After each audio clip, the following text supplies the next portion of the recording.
This poor bastard has been maligned and humiliated so many times in his existence that I would go as far as to say his biggest enemy isn't the Joker, it's the human race. The people who do this. From the 80s all the way through to the noughties, there was one rule, written by the gods themselves, and that was that Batman games had to be terrible. Now, while there was never a brilliant Batman game, the movies started off amazing. In fact, Batman and Batman Returns were so popular that Warner Brothers, in their infinite fucking wisdom, ended up seeing nothing but the commercial potential of Batman toys. So they got rid of the good director and instead hired Joel Schumacher. You know, the guy who had such a brilliant understanding of Batman that he said this. They're called comic books, not drama books. And so finally, as if by fate, by the end of the 90s, both Batman's movies and his games were on the same level of quality as what you might find in a nightclub toilet at 3:30 in the morning.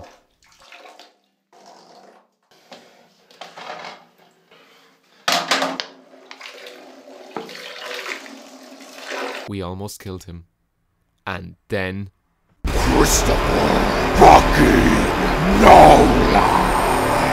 Batman finally had the movie treatment that fans of the comic books and graphic novels had only ever dreamed of. Unlike every other comic book movie before, it was a more grounded and dangerous take on the superhero genre.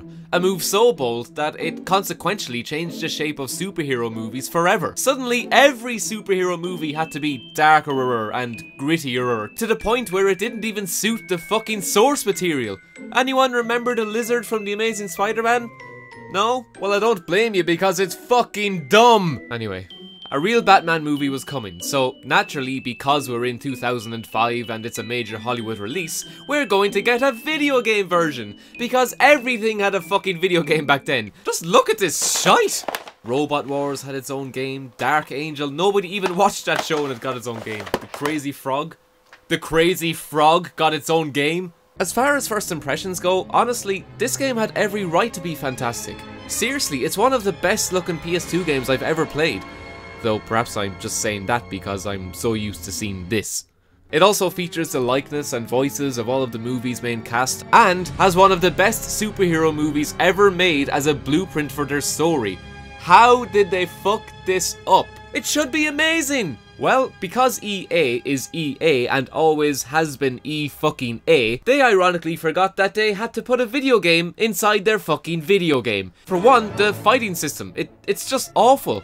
Every encounter in the entire game is the exact same thing. Run into a group of enemies, focus in on one, keep pressing square until the game tells you to press circle, and rinse, dry, repeat. You don't need to time it correctly, there's no combos to learn, no strategies to win, just keep pressing square. There's also a block button that you can hold and be invincible. Oh, and also if there's two enemies near each other, you can press circle, and Batman does this weird spinny kick. Yeah.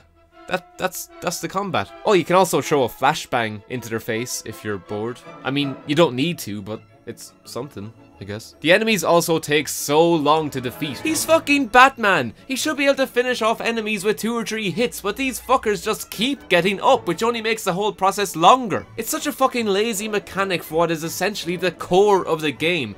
Batman fights enemies. You will spend the majority of your entire time in the game fighting enemies, and they made it so fucking dull. Great, because they actually take a while to kill, you know? Shut up, you dick. Honestly, this combat system is the biggest fucking chore since manual lawnmowers were invented. And Auschwitz.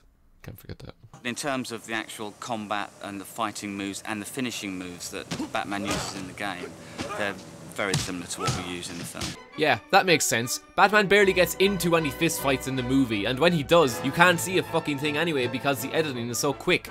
So yeah, good job on basing your entire fighting system on a style that nobody would recognize. Asshole. So, the combat is bad, but honestly, I can overlook it. You know, one of my biggest complaints when I'm doing reviews is that I never really have a story to dissect. And when I do, it's pretty much this. But this time, I have fucking Batman Begins. Can you imagine what you could take from this movie and build upon in a video game?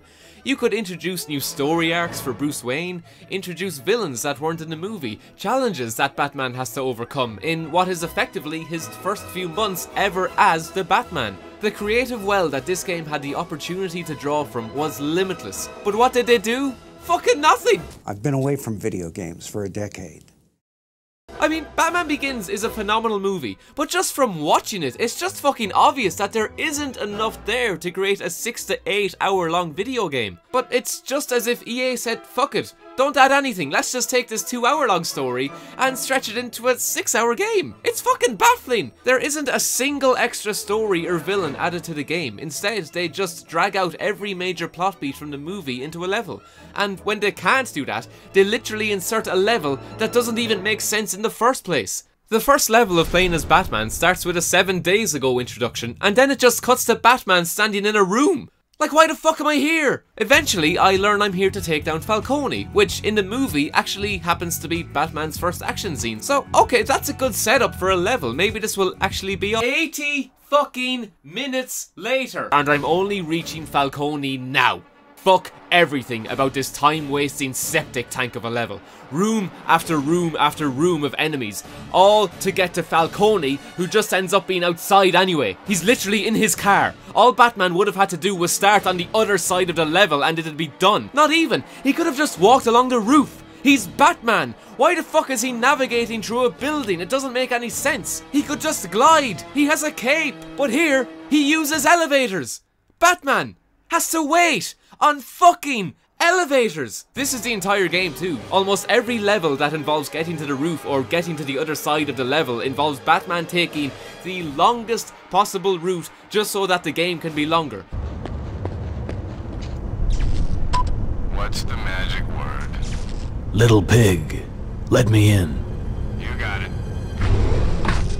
I mean, the sheer amount of times Batman is waiting on an elevator in this game just makes me want to scream. How can they get Batman this wrong?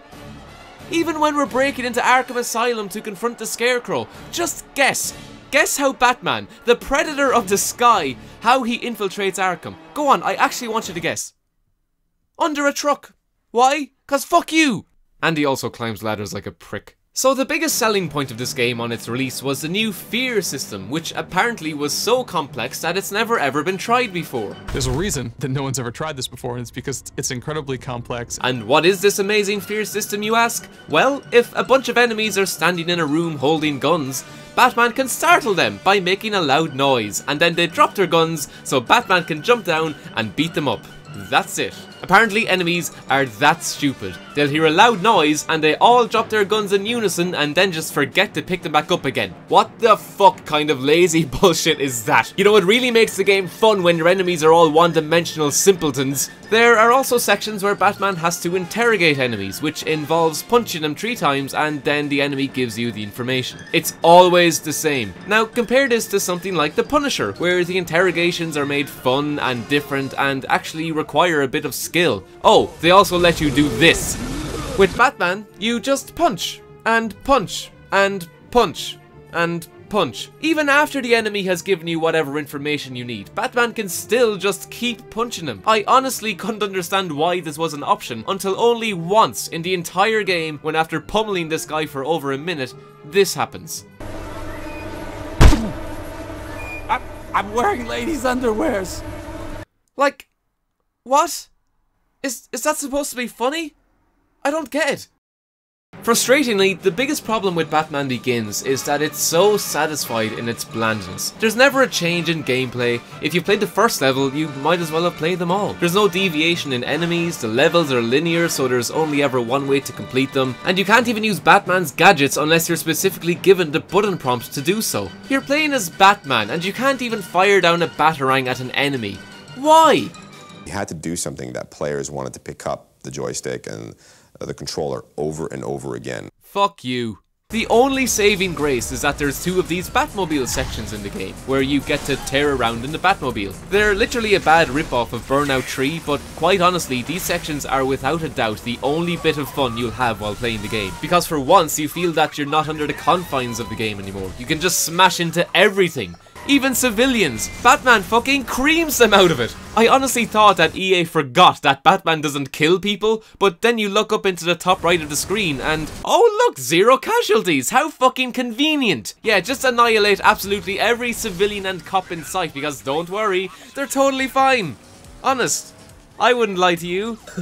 So fucking lazy. Speaking of killing people, I am convinced after playing through Batman Begins that Batman doesn't have a moral code. Instead, he's just the worst serial killer in the history of video games. Honestly, Batman violently killed more people in this game than even the Joker would be like, alright Batman, steady on buddy, yeah? What needs to be done?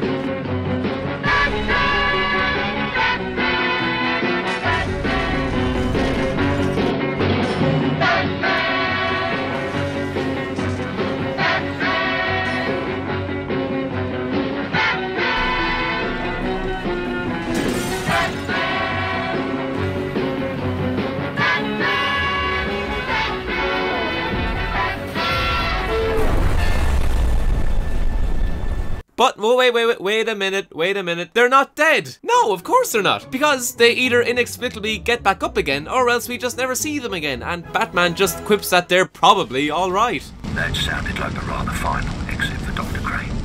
Don't count on it until they drag the river. Madness can make men survive the impossible. Even this section features a doctor who's been locked inside this containment room, and Batman watches her get infected with fear toxin and then literally walks away. And we just continue on with the level. Like, what the fuck? He's just leaving her there to die! Although I don't blame him. The voiceover actress for that doctor was just fucking awful. Please! I swear I don't know anything! No! No, please! I don't know anything, I swear! Please, I just want to go home! No! No! Stay back! What are you? I can't stay here! You're joking? I'm asking the vampire in tights if he's joking! Yeah, I'd probably let her die too. This game was so hard for me to review because there's literally too much for me to complain about. I was nearly killed by some maniac in black pajamas. Like, I haven't even mentioned that Batman can fucking double jump. Yeah, let's take the most realistic interpretation of Batman to date and let him break the rules of physics right off of the bat. No pun intended. I haven't mentioned the frankly bizarre dialogue.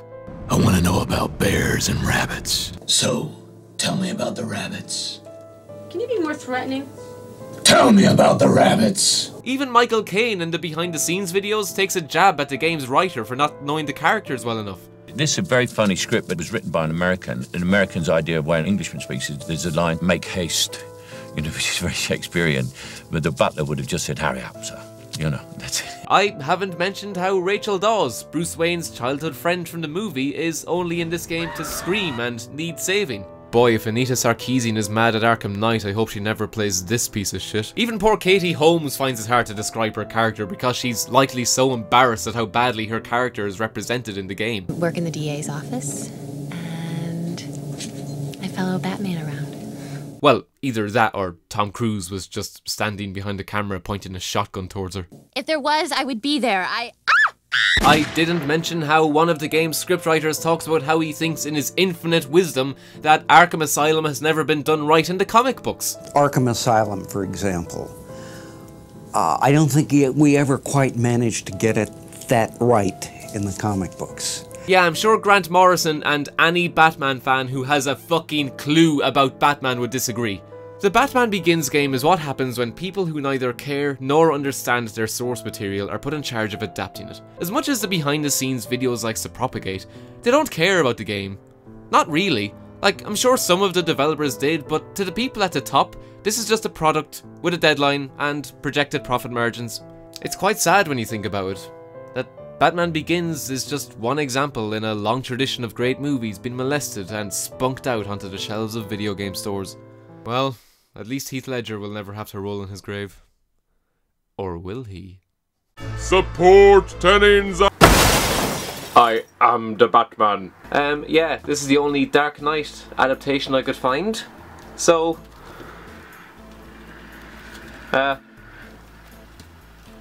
yeah. My name is Bruce Wayne.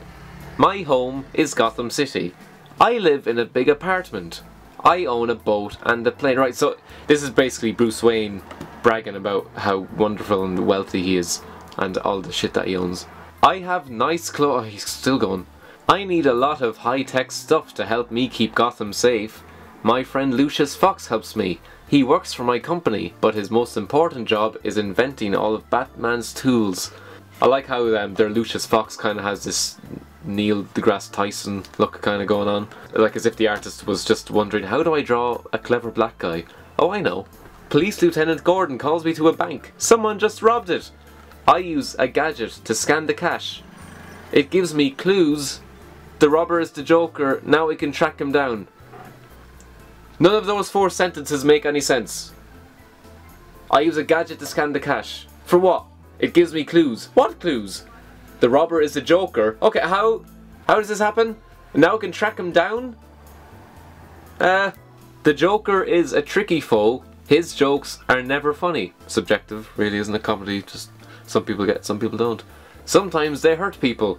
I will need all of my tools to find the Joker and make him pay for his crime. So Batman has to find the Joker now. That's the setup to the story so far. Joker has robbed a bank, and he is going to try track down the Joker. Okay. That night, my friend Rachel throws me a surprise birthday party. A clown appears and makes the guests laugh. What? Okay, so the Joker just arrives by accident.